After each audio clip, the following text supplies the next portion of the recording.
Bonjour tout le monde. James Long continue de lire le livre Maître des dragons, le cri du dragon du tonnerre. Chapitre 4. Un défilé de dragons. Le lendemain, il fait un temps magnifique. Quelle belle journée pour un mariage, se réjouit Anna. Il n'y a pas un nuage dans le ciel, ajoute Beau. Les maîtres des dragons sont hors de l'enceinte du château, prêts pour le défilé. Ils portent des vêtements neufs, faits par le tailleur du roi. Anna a une robe jaune étincelante comme le soleil. Beau a reçu une tunique bleue ornée de broderies en forme de vague. La robe de Rory est faite d'un tissu chatoyant couleur rouge feu. Celle de Petra est vert dotée de manches longues et d'une petite traînée. Johan examine sa nouvelle tenue. Son pantalon brun et sa chemise jaune ressemblent beaucoup à ses anciens vêtements, sauf qu'ils sont plus propres et plus pimpants. C'est bien que nos vêtements soient sortis à nos dragons, dit Petra. Rory, tu ressembles à une princesse de feu. Merci, répond Rory en souriant. Mais est-ce que je pourrais être une guerrière de feu? Tu le peux, dit Petra. Jérôme vient les rejoindre. En place, tout le monde.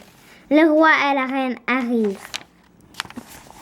Rory se précipite vers Vulcan, qui offre le défilé.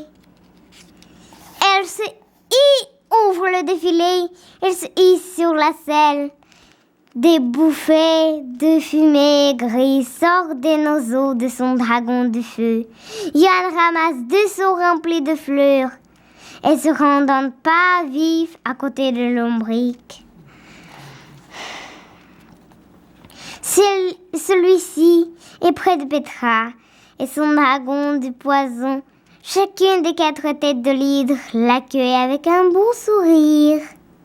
Derrière eux, Elia et Chou sont prêtes à tirer le carrosse magique. Montées sur leur dos, Anna et Beau dirigent les dragons. Au même instant, le roi Roland et la reine Rose apparaissent sur le balcon. Le roi porte ses vêtements d'apparat. La reine Rose a mis une longue robe blanche bordée de roses rouges. En voyant le défilé, elle ouvre grands les yeux. Quelle magnifique surprise, Roland! Vous savez à quel point j'adore vos dragons. Le roi et la reine sortent ensuite du château. Le roi ouvre la porte du carrosse. Après vous, ma chérie, dit-il. Tous deux s'installent à l'intérieur. Que le défi nuptial commence! Défilé nuptial commence! Clame le roi Roland. Le portail du château s'ouvre. Les dragons avancent, dirigés par Jérôme. Les habitants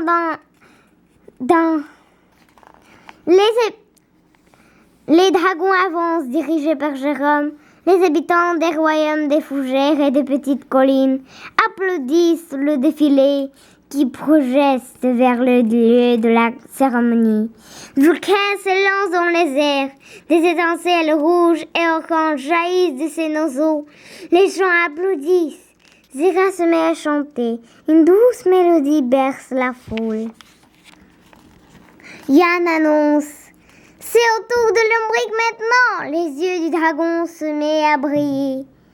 D'un verre étincelant, des fleurs émergent lentement des 2 seaux. Elles voltigent et dansent dans les airs comme des papillons. Les enfants sautent pour les attraper en riant. Une énorme clameur se fait entendre. Lorsque le carrosse Immaculée passe devant la foule, tiré par Elia et Chou. Immaculée passe devant la foule, tirée par Elia et Chou. Le roi et la reine saluent les villageois de la main.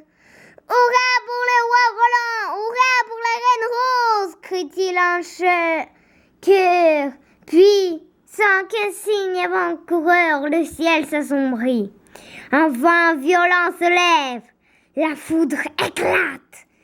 Tous à l'abri! Crie Jérôme. Les villageois courent se réfugier selon des chapitudes de la noce. Le roi Roland éloigne la reine rose de la fenêtre du carrosse. Un terrible grondement remplit l'air, on dirait le tonnerre. Boum! Yann lève les yeux vers le ciel. Un tourbillon d'énergie violet transperce le ciel. Kiko et son dragon insurgissent. Un petit dragon de la foudre les suit. Lalo! Crie Yann. Au revoir!